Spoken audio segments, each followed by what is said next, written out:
At what point have we gone too far? At what point do we find ourselves back in communism or fascism or some form of totalitarianism? If we don't pay attention, we'll wake up in a country we don't recognize. It's up to us, the people, to hold the government accountable. Every generation needs a revolution. What is up, YouTube? Matt McKeever here, and in today's video, we're going to be talking about COVID-19 and what my greatest fears are in regards to COVID-19. Let's just dive right into it. So, here's my thoughts. Since around mid-March of 2020 is when I started taking COVID-19 seriously. I think around that time is when a lot of us started taking it seriously. That's when I really started trying to dive into the data and get a better understanding. Around that time, I started sharing on my social media that I believe that COVID-19 was like 9/11.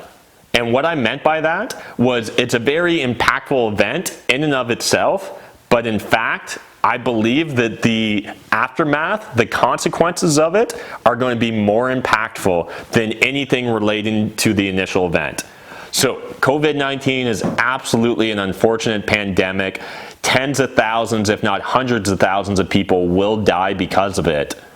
But I think that the long-term consequences of it are still going to be more impactful than those hundreds of thousands of deaths.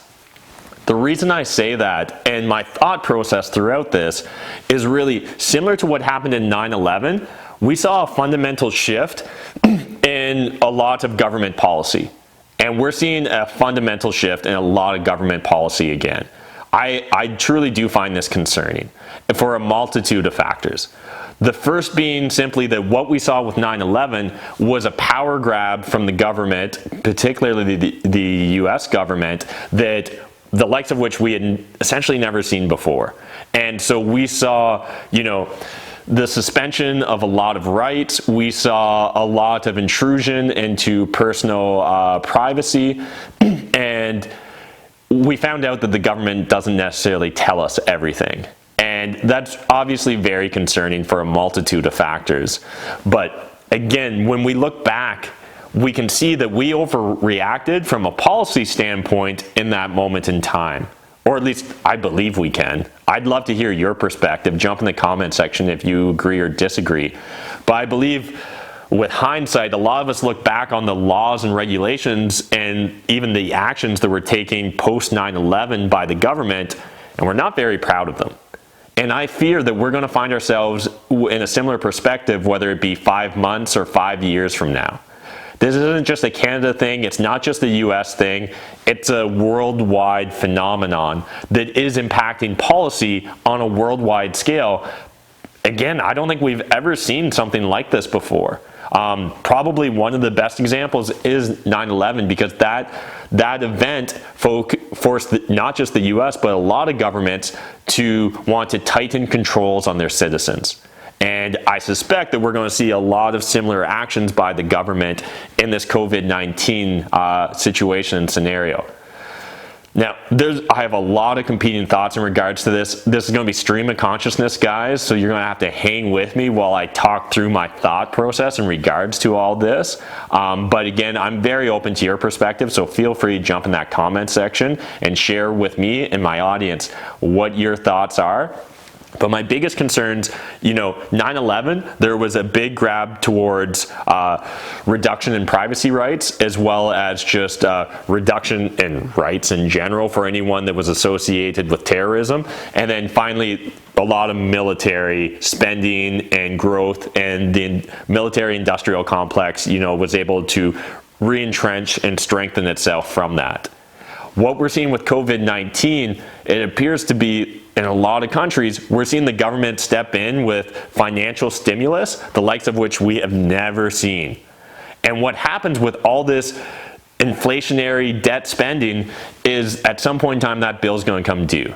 And there's a lot of different ways that governments can try and figure out on how to pass the buck, or who's going to pay for that bill, or what sort of scheme or policy that they can concoct in order to kick the can down the road one more time.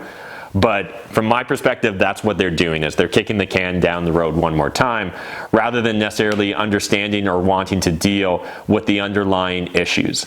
And at the same time, we are seeing some governments grab a lot of power. You know, this is happening in Hungary right now, where essentially they've moved towards a complete dictatorship, giving their leader almost unfettered access to power. This is really concerning. What we need to understand is that in these emergency times, during a pandemic or a world crisis, is a perfect time for tyrants to step forward. And even government officials that have our best interests at heart, that have the greatest of intentions, their solution to any problem is always more government power. And the problem with that is whenever we give the government power, we rarely ever get the government to give us back that power in a peaceful manner. It almost always has to come at the expense of human lives. It almost always has to come at the expense of protests, of acting out, things of that nature. And so the stress that we're seeing right now in the social fabric in regards to what's going on between the haves and the have-nots, or maybe it's the perceived haves and the perceived have-nots, doesn't really matter. There's a lot of stress on our social fabric. And again, this is concerning. Now, I don't want anyone to jump to conclusions and be like, I'm not saying that it's the end of the world, that COVID-19 is going to ruin everything. No, I don't think it is. Again, I think that this event in of itself, while being very impactful, it's the long-lasting consequences of the policies and decisions that we, the people, and our representatives make in this time that are going to have the greatest impact. One thing that I think we should start having really frank conversations with ourselves about is understanding that, to the best of our knowledge, kind of nothing lasts forever. And so to think that our version of democracy or social democracy or Western democracy or whatever you want to label it as, to think that that is inevitably going to last forever, especially if we don't take care of it, is truly naive in my opinion. And that's truly one of my biggest concerns, is that as we continue to have the government, as we continue to allow the government to creep their power, to creep their control over us, at some point in time, we will hit that tipping point. And an analogy that I've been using with some close friends is our form of capitalism or our form of crony capitalism. Again, you can give it whatever label you want. I'm probably going to be okay with it. But our form of crony capitalism, it's taken some pretty hard punches recently. You know, the debt crisis in 2008, what we're going through with COVID-19, and it's stumbling. You know, our form of crony capitalism is stumbling. Now, do I think COVID-19 is the knockout punch that takes it out? No, I don't think it is.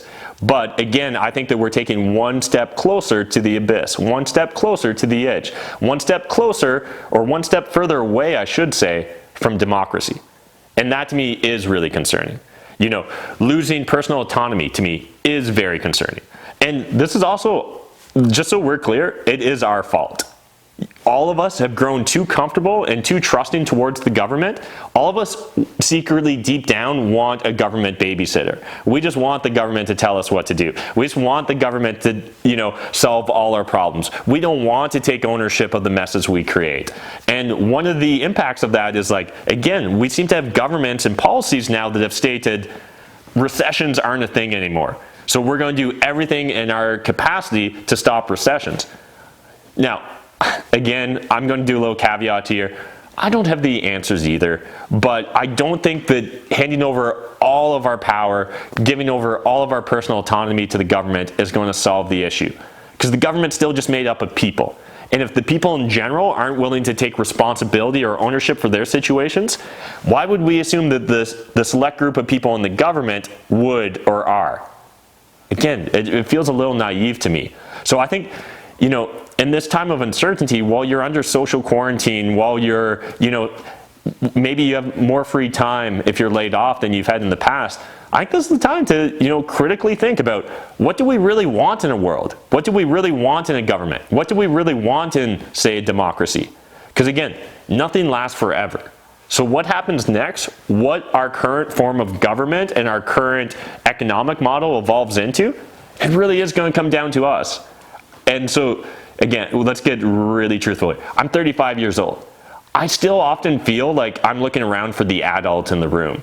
I still often feel like when I hear about the government just offering essentially $2,000 to every citizen, and you can just go wild and, you know, everyone, free money for everyone. I understand the sentiment. I understand the intentions. I have no issue with those. What I have issue with is the consequences. One, what's it training us as humans to expect? Expect everything from the government. Two, it's creating a massive deficit that I have no idea how anyone's ever going to pay that off. And there's all kinds of crazy consequences and distortions and things of that nature. And we haven't even gone down the path of all the government boondoggles and all the grift that's going to occur with just the blank checks the government's writing now to health contractors, to insurance companies, to all these different entities as well. So that's also concerning to me. But the bigger concern is the volume of debt that we're going to create. The fact that we're going to just probably hand over more and more powers to the government and that they're never going to give them back. Again, we might, like, what we're seeing now with the government stepping in and being willing to pay a company's payroll or give a forgivable loan. While again the intentions are great, the precedent is dangerous. It's constantly the government more and more moving out of the public and into the private sector. At what point have we gone too far? At what point do we find ourselves back in communism or fascism or some form of totalitarianism? And again, I don't care what label you ascribe to it. I know some people will have emotion reactions based upon the words I'm using here, but I think it's more important at this point in time not to get caught up in semantics and actually look, what form of government, what world do you want to live in? And do you want to just be focused solely on me? Or do you want to be focused on the world and the greater impacts that our actions are going to have, not just for us today, but for us tomorrow and the next generation and the generation after that? A thought leader that I really respect, though I may not respect a lot of his actions, Thomas Jefferson, he once said, every generation needs a revolution. Now, what I think he meant by that is it's up to us, the people, to hold the government accountable. And again, during these unusual, unprecedented times, it's really easy to want to just panic and be like, government, you need to fix this. But we really need to take personal ownership here, because every time we turn to the government to fix something, we're in essence giving them more and more power. And it's important to understand, they're not smarter than us. They're not the adults in the room. They're just made up of people like myself. I need to stop looking for the adult in the room, and I need to take ownership that I'm one of the adults in the room. I think we all need to take ownership of the fact that we're one of the adults in the room. I hope that you guys are willing to take ownership of that. I hope you're willing to think critically while a lot of other people are caught up in fear or panicking or trying to buy all the toilet paper. Everyone's out there trying to buy all the toilet paper. I'm worried about, are we ever going to get some of the powers we just gave up back? Are we ever going to get out of this deficit spending? Are we going to be able to continue our form of capitalism? Or are we going to move too far in what I at least would consider the wrong direction? Are we going to give up too much personal autonomy? Are we going to just scrap the idea of a meritocracy? And let's just, because again, the precedent here, there's a danger when we say, hey, we're just going to pay every student, regardless of whether they lost a job or didn't have a job, we're just going to pay everyone $2,000 a month.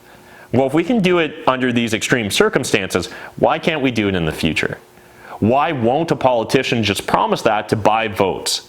And again, there's a lot of unintended consequences here for the decisions we make during these extreme measures. At the same time, I understand we can't be paralyzed with fear. We can't be paralyzed with analysis paralysis. We can't spend a lifetime trying to build and find the perfect model or solution for the circumstances we find ourselves in.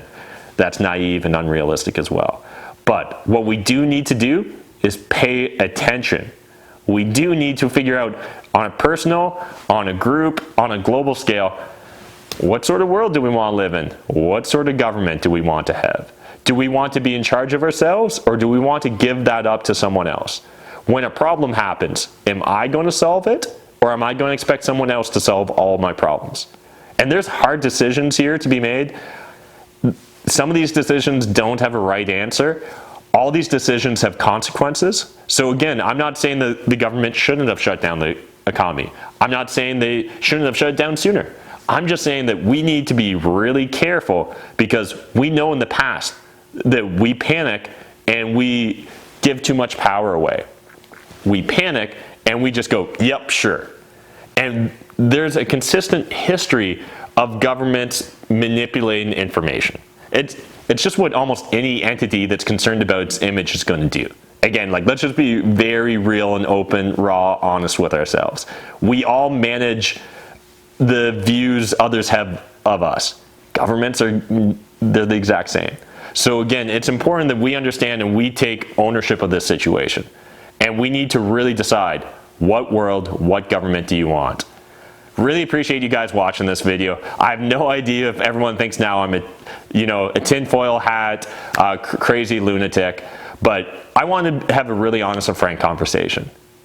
Even if only 10 of you got real value from this and watched all of it, I really appreciate the 10 of you, and I hope that you guys will be paying attention. I hope that you guys will be thinking critically. I hope that you guys will be having the conversations that we need to have. So again, I'd love to get your perspective in the video or in the comment section down below, so jump in there, share your perspective. I want to hear it.